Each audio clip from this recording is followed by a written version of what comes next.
What's up, guys? It's your boy of Daggers and Darkness, better known as Terminal Illness.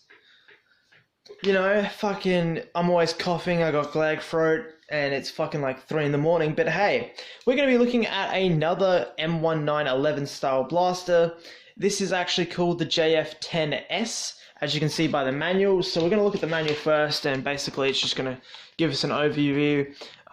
Where the battery sits, the battery cover, how to put the battery in, load in the magazine, priming the magazine, putting the magazine actually into the blaster, shooting it, and then, you know, it comes with a disassembly, which I haven't done because I can't be fucked. Normal 7.4 volt battery charger, so, you know, that's out of the way, that's done. Let's look at this. Okay, red tape on there. I took the actual top part off, the little sight thing, because apparently you can see through it, but it was just shitty, and it slides off way too easy. Like, I knocked it off mid-game, and I'm like, you know what, I'm just going to put tape across, and then just change it. If it's rainy, I'm not going to use this blaster. You know, I might use the blaster, to be honest, I don't really care, but, you know, I'll probably just tape up a little bit better. Battery still sits in there. The only downside to this is there's no off, so it will just shoot into the trigger. And also, to mention that, the other M1911, the M1911 Dog Colt, or I'm just going to call it the M1911, the other mag-fed one, doesn't have an on-off. It's just you pull the trigger, it's going to shoot. Now, things to look at this blaster, in comparison size, it's slightly bigger to the other one, like, you know, width-wise, length-wise, and like if you put them over like that, the other one is a bit bigger. Downside to this blaster, it's got the battery and a motor in the top. When you eject the magazine, you can see that's where the mag goes. The eject is the same principle on the side here. These mags are actually kind of like the Nerf AK and Nerf Scar, or the AK-47 or AK-74U, sorry. So basically, you press that, and it will push the gel balls up. See? Look at them shoot out, yay!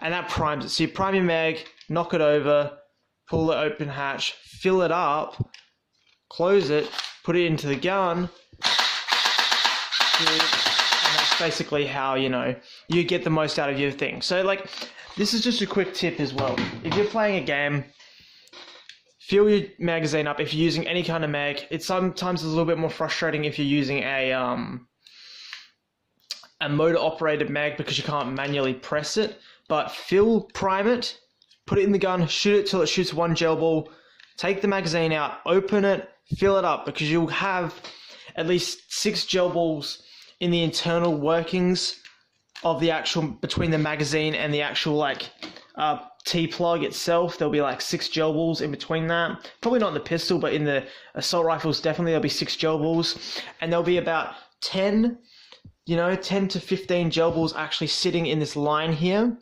And then when you think about it, oh, so that's like, you know, nearly 20 gel balls. So you can fill up an extra 20 gel balls in your magazine. So you're running, 1, you can shoot the enemy straight away because you're primed, and 2, you've got more in your gun. It's like when some shooters at firing ranges, what they'll do is they'll load their magazine, they'll load their gun, pull the you know, so we'll just say pistol for now. Pull the pistol charging back, have one in the chamber, eject the shell, put a new round in the top of the magazine, maximizing the magazine effectiveness of, say, like 9 rounds in the mag and 1 in the chamber. So that's 10. Instead of just going, okay, magazine of 9, prime, okay, that's 8 rounds, instead of having 10. Because you've got 8 in the magazine and 1 in the chamber, where you'd have, if you primed it properly, like a gel blaster, and you prime it, you'll have, you know, 1 already to shoot, 6 in the insert, and then probably like, you know, 10 to 16 in the actual magazine itself already ready, and then you'll have a full set of spares to push down. So if we compare this to the other M1911, fire rate, speed, as you can see, and then side by side. So, you know, the jf10s definitely has a faster fire rate. No on-off switch, was a little bit frustrating, you know, because you shoot it, you just have to tap, and it's got a hellline trigger. Like, all you have to do is like You don't have to pull it back fast to actually activate it. You just tap and it's done. I wish they drilled out these little parts here because there's little circlets there. If they drilled that out, it would look nice. I'll probably just do that myself. It's got a under barrel mount for a laser. I mean, it would be cool, pretty cool chucking one on. The sight, just because I physically removed that top little bit, is a lot easier to aim because at closer you don't have to arc up as high to get range if you're, person's far away. So I would actually recommend getting this over the other M1911 because the simple fact is the magazine holds more, it's easier to feed, it's easier to load, it doesn't require you to pull that the charger down for that one, physically use it, like physically fill it, chuck it in, and then as soon as you eject it, it's going to pull out. As soon as I eject this one, you'll just lose whatever's in the internal workings of it. So if you shake it, a couple of gel balls will come out, but all I have to do is open the cavity, fill, close the cavity, load, and then I'll shoot. So that works for me a lot better. This one's actually cheaper.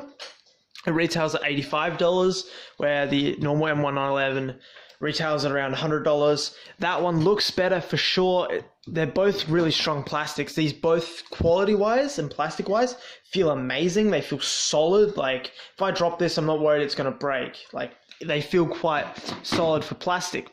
They're the best and most solid plastic I've felt any of the pistols.